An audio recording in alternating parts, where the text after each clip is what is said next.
under this flag. Who was working that farm? My family was. Who was working the farm? They were poor. Do you know how much a slave cost back then?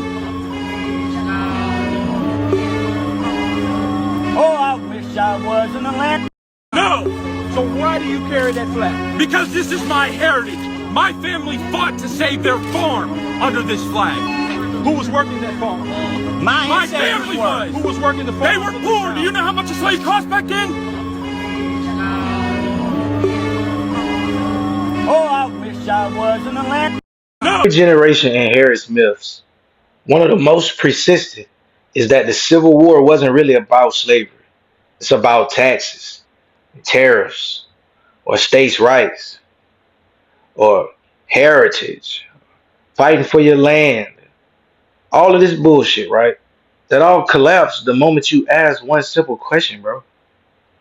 What right were these states demanding? What rights were they defending? The Confederate States answered the question already. Mississippi declared exactly why they were seceding. Their position was clear. They thoroughly identified with the institution of slavery. Texas defended slavery. South Carolina, right? This is what we're talking about. It's a distraction.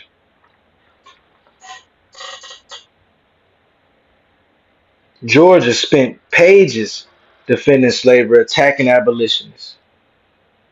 We knew nothing about tariffs or taxes or fighting for the land.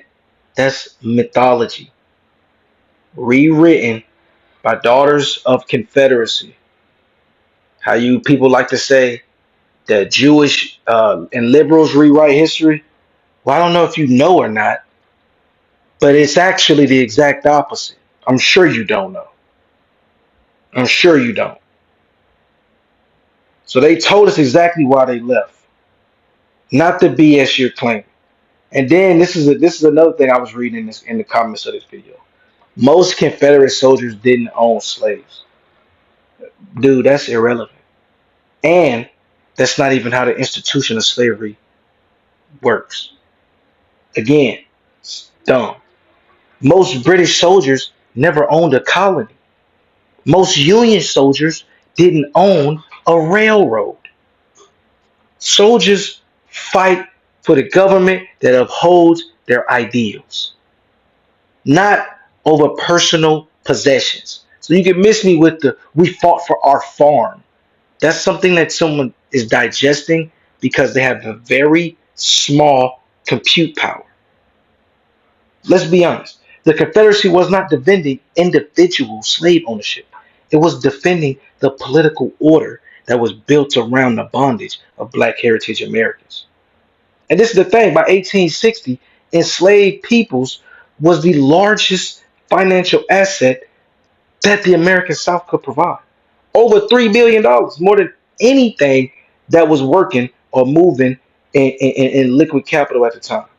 But most enslavers, like they say, most enslavers were rich. What the dudes say? Do you know how expensive it is to own a slave?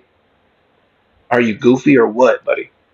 Because most enslavers inherited their slaves.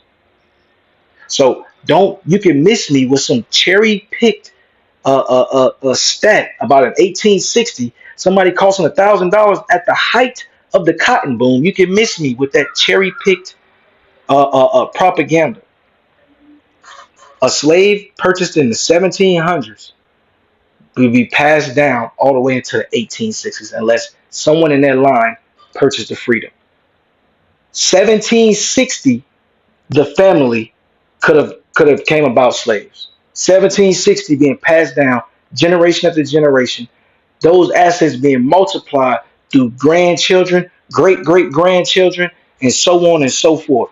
People being passed down in the will. You don't know, doing genealogy, you don't know how many times I've seen in somebody's will them passing a slave to their nephew, passing a slave to their niece. This is a family affair. Miss me with the bullshit, gang. Miss me with the bullshit.